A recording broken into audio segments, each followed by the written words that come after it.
Hello, friends, and welcome to our pro-life reflections on the readings for the second Sunday of Lent in Year B. It was already a miracle that Abraham and Sarah even had a son, Isaac. The name itself means laughter because when God promised them that they would have a son, Abraham was 99 years old and Sarah was 90, and they both laughed. Yet it came to pass. Abraham used to be named Abram, exalted father, but God changed his name to Abraham, which means father of many. Isaac, then, was the beginning of the fulfillment of this marvelous promise, that Abraham would have descendants as countless as the stars of the sky. What a test, then. What a test when God said he was going to take the only son to himself. How would God's promise be fulfilled? And why would God do this in the light of his promise? Yet despite unanswerable questions, Abraham trusted and obeyed.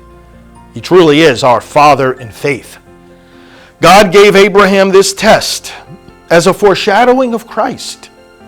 The eternal Father would give his own son for the life of the world. But again, how could he do that? The question of Isaac still echoes centuries later at Calvary. If the Father loves the Son, how could he sacrifice him on the wood of the cross? The answer is, as St. Thomas Aquinas expressed it, that God filled his Son with such love that he was able to sacrifice himself for us. There is no enmity between the Father and the Son. There's only love. And that love impels the Son to give himself away. Christ said of his own life, I have the power to lay it down and the power to take it up again. He was speaking about the power of love. That's the power at the heart of the culture of life. It is a love by which we sacrifice ourselves for others.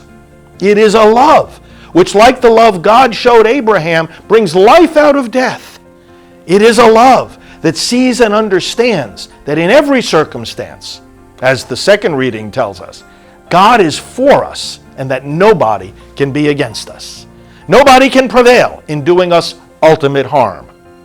We always have the power to do what is right, to avoid injustice, and to welcome life.